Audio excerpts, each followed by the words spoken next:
Oh, good evening. It is July 23rd, and there's a lot of crap going on, a lot of stuff to talk about.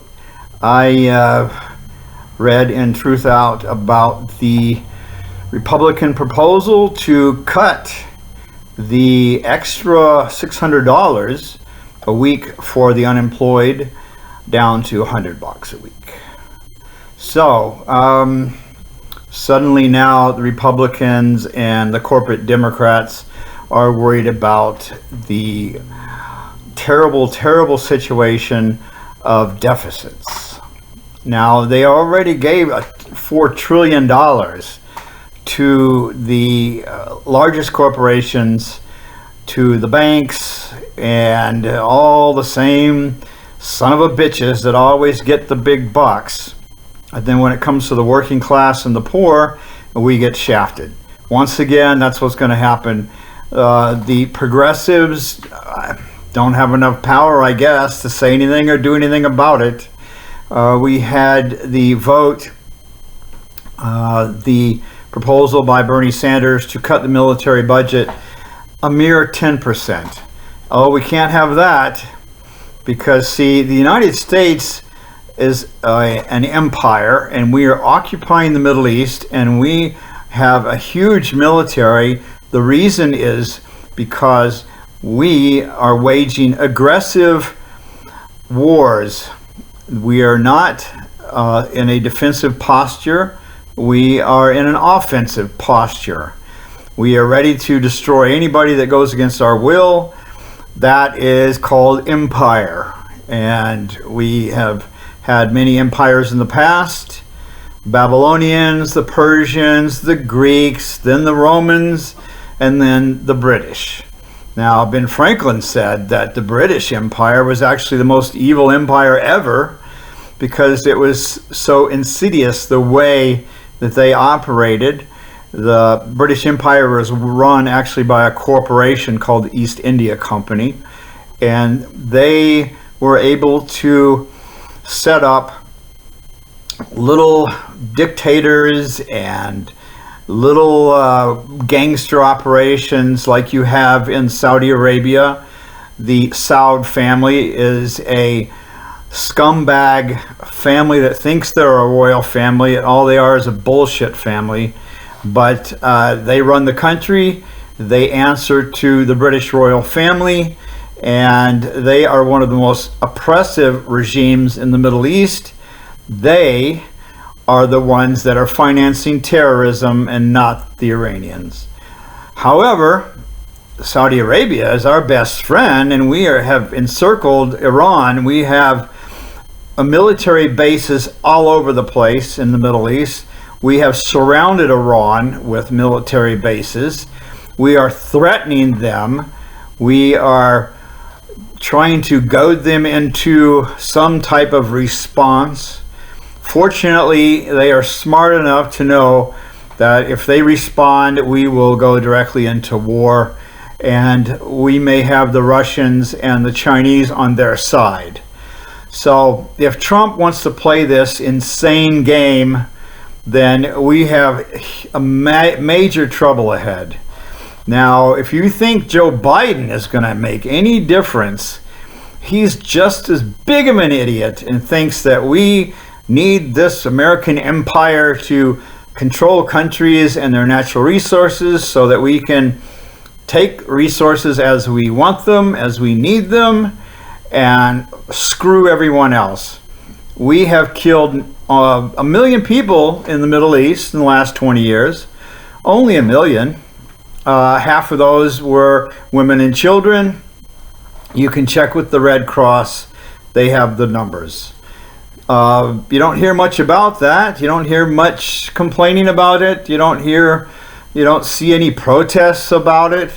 The media doesn't talk about it, but it's a fact. And that is the reason why Russia and China are pissed, because this is bullshit.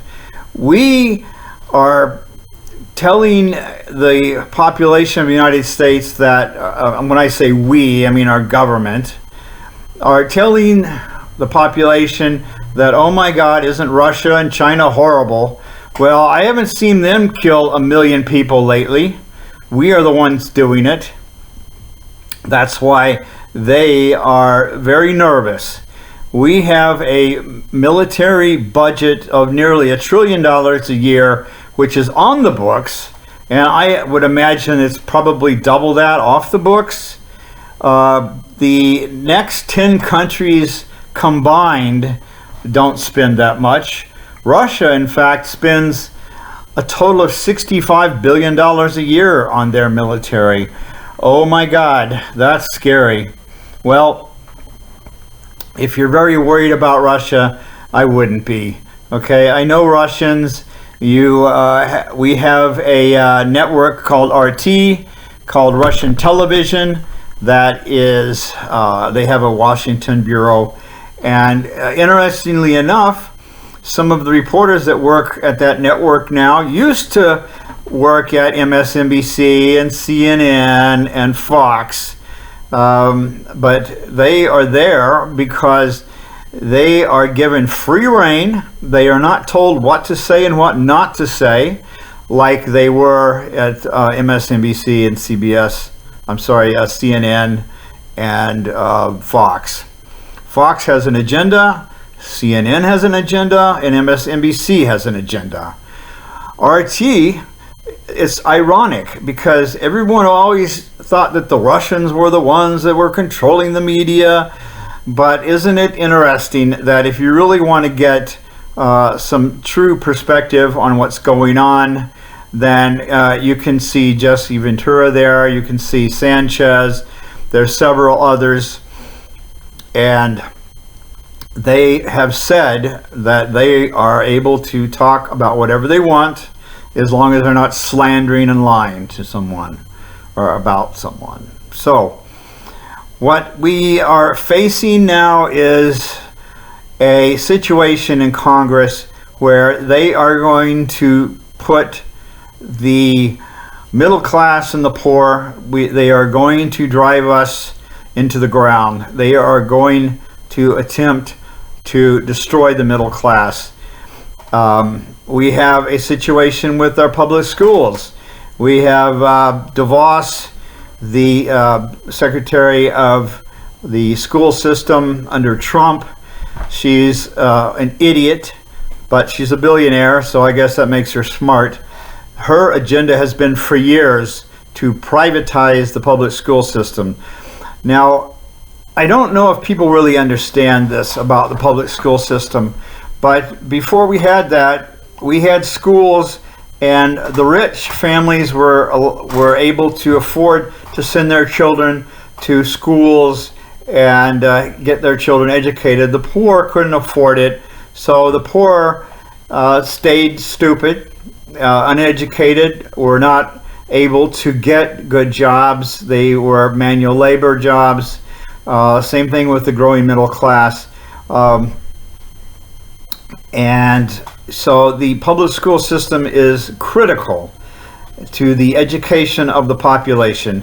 We believe that having a universal college system to add to the elementary and high school public system is what we need in this country to give advantages to all citizens in the United States and not just the rich. That is what is called socialism, and I don't hear anybody discussing that as a big problem, except of course the rich that want to destroy that system. The banks are saying that the money that's spent on the public school system is a opportunity for the banks to come in and make a lot of money. That's typical. We need to maintain our public school systems. We need to fight this. We need, God, I guess that's the only good thing about Joe Biden is he will get rid of her right away and get someone in there that understands how important the public school system is. Now, I can give you a personal experience. I was enrolled in a church school, a parochial school, through elementary school and high school. My parents were a member of the Seventh-day Adventist Church, which you may or may not be familiar with. They have their own school systems, and I can tell you firsthand that most of those years in elementary school, we had a one-room schoolhouse and we had one teacher that taught all subjects, and I can tell you firsthand that I didn't learn shit. I learned history and science when I got out of high school and went to a college and began to study electronics engineering, and I can tell you that my eyes were opened. I discovered that there are things called dinosaurs. I discovered that the earth is actually older than 6,000 years. I discovered that there's other theories about how we were created, evolved. It wasn't a god on a golden throne in the sky with a magic wand. There are other ideas about how we became human beings and how we were placed on this planet and for what reason. We were told that Jesus is coming right around the corner, so it doesn't really matter what you learn because you're going to be in heaven, and it doesn't matter anyway because you're going to get free rent and you're going to be able to pick fruit from trees and you won't have to work. Everything will be all wonderful. So if that's what you want, because that's what DeVos, Betsy DeVos, she is a Christian and she wants the educational system to be converted to that. So if you want your children to learn that bullshit, then good luck, okay? Because that's what you're going to get, a bunch of yahoos. We need a scientific program in our school system to learn physics, learn science. We need to learn history the way it really happened and not the bullshit version that we're getting. For instance, the labor unions in this country, their impact on our economy has been erased from the history books. We have a 40-hour work week because of unions. We have a 5-day work week because of unions. We have gotten rid of child labor because of unions. You can thank unions for a lot of things. Paid vacation. You can thank the labor unions for a lot of that. But, oh my God, now they are portrayed as the demon. Those terrible unions. We should have people have a right to work. They don't need to be in unions. Well, that's complete bullshit, because if you want a livable wage, we need to at least get a livable wage at $15 an hour, and we need a union, a stronger union in this country. Otherwise, we're slowly going back. We could reduce our costs of welfare and food stamps greatly in this country. We are subsidizing billionaires. We have socialism for the rich. And as Martin Luther King said, we have rugged individualism for the poor and the middle class. When the banks go under, when they create havoc, when they gamble with the assets in this country like they did in 2008 and crashed the economy, what did they do? They went running to the government for social welfare for the banks. Well, nobody screamed about that. They should have. There was some congressmen and senators that were against it, but it passed, and Obama gave the banks billions and billions of dollars. And what did they do? They paid themselves bonuses, and not a single one of those son of a bitches went to jail. They knew exactly what they were doing when they had the Glass-Steagall Act repealed by Clinton.